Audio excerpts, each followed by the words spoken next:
हरे कृष्ण कृष्ण कृष्ण हरे हरे, हरे राम राम राम हरे हरे। आत्मीय बंधुजन, जय श्री कृष्ण। श्रीमद् भगवत गीता अंतर्राष्ट्रीय ज्ञान ग्रंथ है। इसके बारे में कहा गया है कि यह हिंदू धर्म के सभी ग्रंथों का निचोड़ है। सर्वोपनिषदो गावो दोग्धा गोपालनंदनः पार्थो वत्सः सुधीर्भोक्ता दुग्धम गीतामृतम महत्।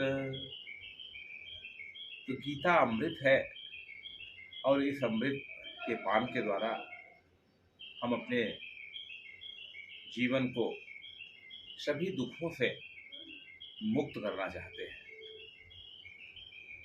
एक अतीन्द्रिय आनंद का अनुभव प्राप्त करना चाहते हैं, साथ ही साथ अपने व्यवहारिक जीवन के जो अनेक समस्याएं हैं उनका निराकरण करना चाहते हैं। कोई बीमारी से भयग्रस्त है तो कोई अपने परिवार के लोगों से, अपने पुत्र से दुखी है, कोई पड़ोसी से दुखी है। तो यह जो दुख होता है ये हमारे मन के महासागर में उत्पन्न होता है। दुख की लहरें, सुख की लहरें, ये सब हमारे चित्त के सागर में उत्पन्न होती हैं। यदि हम अपने चित्त की वास्तविकता को समझ लें तो दुखों से पार पा सकते हैं। आइए आज श्रीमद् भगवत गीता स्वाध्याय के अंतर्गत हम 15वें अध्याय के प्रथम श्लोक का पाठ करें, जो इस प्रकार से है। श्री भगवानुवाच ऊर्ध्वमूलमधः शाखम् अश्वस्थं प्राहुरव्ययम् छन्दांसि यस्य पर्णानि यत्संवेद स वेदवित्। ऊर्ध्व मूल वाले और नीचे शाखाओं वाले इस संसार रूप अस्वस्थ वृक्ष को जो जानता है, जिसके की छंद यानी वेद पत्ते कहे गए हैं, वही वास्तव में सच्चा ज्ञानी है, वही तत्वविद है। बंधुओं, इस श्लोक में भगवान श्री कृष्ण ने यह जो जगत है, दृश्यमान जगत है, इसके बारे में चर्चा किया है। महाभारत में विश्व की रचना के बारे में, विश्व की वस्तु स्थिति के बारे में चर्चा करते हुए ये बात कही जा रही है कि यह उल्टे वृक्ष के समान है।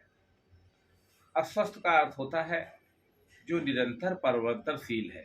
तो यह संसार निरंतर परिवर्तनशील है और इसकी जड़ें ऊपर हैं। ऊपर यानी यह है कि इस संसार का जो मूल कारण है, जिसके कारण से यह संसार है, वह परमात्मा है, वह अविनाशी है। और जो ये विकास दिखाई पड़ रहा है, जिसे हम सब लोग वर्तमान में या पाश्चात्य चिंतन में विकास कहा जाता है, और यह बात कही जाती है कि यह संसार धीरे धीरे धीरे धीरे विकसित हो रहा है, वास्तव में यहाँ सब कुछ उल्टा है। देखने में लग रहा है कि ये सीधा है, लेकिन कोई व्यक्ति अगर श्रीमद् भगवत गीता के इस बात को समझ लेता है कि नहीं, यह संसार तो उल्टा है, यहाँ कोई ऐसी चीज नहीं है जो सीधी है, और इस चिंतन को, इस दर्शन को यदि हम समझ लेते हैं तो अपने जीवन के सभी कष्टों से निराकरण पा सकते हैं। वास्तव में हिंदू दर्शन इसी में से निकला ही है कि हम संसार को कैसा मान रहे हैं कि ये संसार तो परमात्मा रूपी मूल से निकला हुआ है। ये अपने आप नहीं उत्पन्न हुआ है, ये अपने आप नियंत्रित नहीं हो रहा है, ये प्राकृतिक शक्तियां नहीं है कि जो इसको नियंत्रित कर रहे हैं। आखिर प्राकृतिक शक्तियां भी तो कहीं से निकली हैं। तो ये जो अविनाशी इस पीपल के वृक्ष को यानी संसार को समझ लेता है, और फिर ये बात आगे चलकर कही जा रही है कि इस पीपल के वृक्ष को काटा जा सकता है।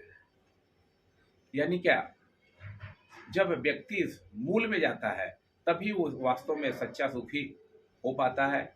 इसलिए हमारे यहाँ पर और पाश्चात्य जगत में दो जो विशेष अंतर दिखाई पड़ते हैं। पाश्चात्य सभ्यता माने विकास का वो तरीका जो मूल से लेकर बचपन तक घरों में टीवी की भरमार है, कारों की भरमार है, धन की भरमार है, घरों की भरमार है, तमाम प्रकार की जो वस्तुएं हैं, यही तो संसार है।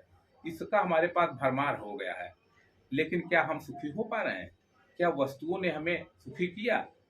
लेकिन जो श्रीमद् भगवद गीता में भगवान ने ये बात कही है कि नहीं, इसके मूल में तो ईश्वर है, और जब हम ईश्वर की ओर लौटते हैं, जब हम अपने ईश्वर में अपना आधार मानते हैं, तो हमें शांति मिल जाती है।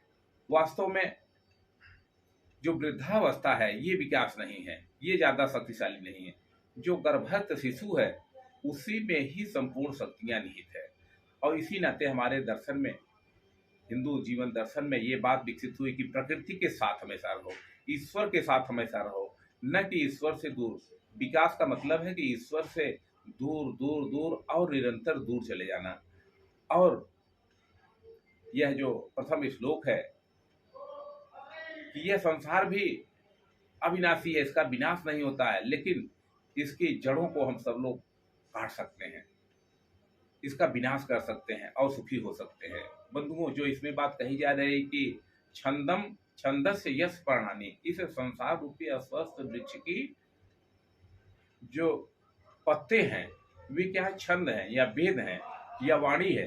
वास्तव में आप देखिए कि यह संसार तो वाणी के द्वारा ही नियंत्रित हो रहा है। जितने हम काम करते हैं उसमें वाणी का, विचारों का ही सबसे ज्यादा महत्वपूर्ण है।